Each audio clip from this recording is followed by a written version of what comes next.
வணக்கம். தமிழ் ஃபுட் கார்னரில் இன்றைக்கி ஸ்வீட் ரெசிபி பார்க்க போகிறோம். அரிசியை வச்சு இந்த ஸ்வீட் பண்ணியிருக்கோம். வீட்டில் உள்ள குறைவான பொருட்களை வச்சு சுலபமாக உடனடியாக செஞ்சிடலாம். சுவையும் ரொம்ப சூப்பராக இருக்கும்.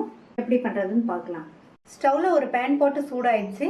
அதில் அரை கப் அரிசியை சேர்த்து கருகிராமல் நல்லா வாசனை வர வரையும் வறுத்துக்கணும். ஸ்டவ்வை நிதானமான தீயில வச்சு பக்கத்தில் இருந்தே வறுத்துக்கணும். அரிசி வறுபட்டு நல்லா வாசனை வந்துருச்சு. இந்த மாதிரி வறுத்துக்கணும். ஸ்டவ் ஆஃப் பண்ணிவிட்டு இதை உடனே வேறு பிளேட்டுக்கு மாற்றி ஆற வச்சிடலாம். அரை கப் அரிசி எடுத்தோம். அதே அளவுக்கு பொடித்த வெல்லத்தை இந்த கடாயில் சேர்த்துட்டு அரிசி எடுத்த கப்லேயே 2 கப் தண்ணியையும் சேர்த்துடலாம். இந்த வெல்லம் நல்லா கரைஞ்சி வரட்டும். கரைஞ்சா மட்டும் போதும். வெல்லத்தில் கல் மண் இருக்கிறதுனால இதை மாதிரி கரைச்சி வடிகட்டிக்கணும். சேர்த்த வெல்லம் நல்லா கரைஞ்சிருச்சு. இதை வடிகட்டி ஆற விட்டுறலாம். வறுத்து வச்ச அரிசி நல்லா ஆறிடுச்சு. இதை மிக்ஸி ஜாரில் சேர்த்துட்டு நல்ல நைஸ் பவுடராக அரைச்சிக்கலாம். இந்த மாதிரி நைஸ் பவுடராக அரைச்சிக்கணும்.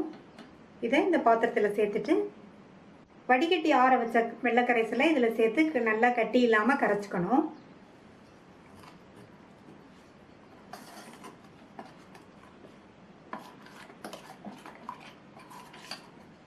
கொஞ்சம் கூட கட்டி இல்லாமல் கரைச்சாச்சு.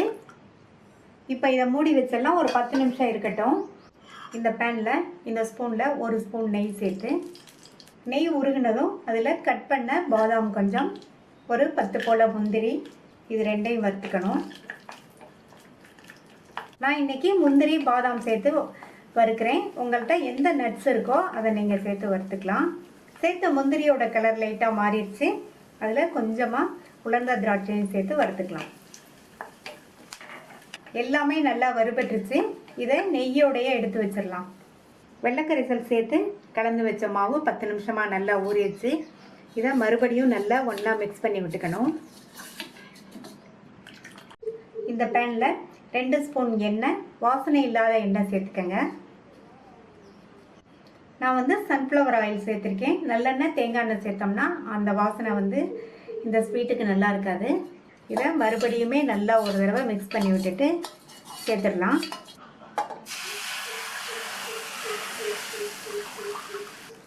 மிதமான தீயில வச்சு பக்கத்துலேயே இருந்து நல்லா இந்த மாதிரி கிண்டி கொடுத்துட்டே இருக்கணும்.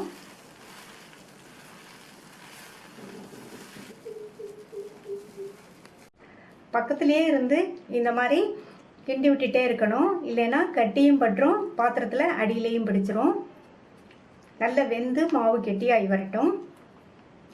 இப்போ மாவு நல்லா கெட்டியாயிடுச்சு. இன்னுமே நல்லா கெட்டியாகி உதுராக வர வரைக்கும் இந்த மாதிரி கிண்டிகிட்டே இருக்கணும். அரிசியை வறுத்து பவுட்ரு பண்ணி நம்ம இந்த ஸ்வீட் பண்ணுறதுனால இந்த ஸ்வீட் நல்லா வாசனையாக இருக்கும்.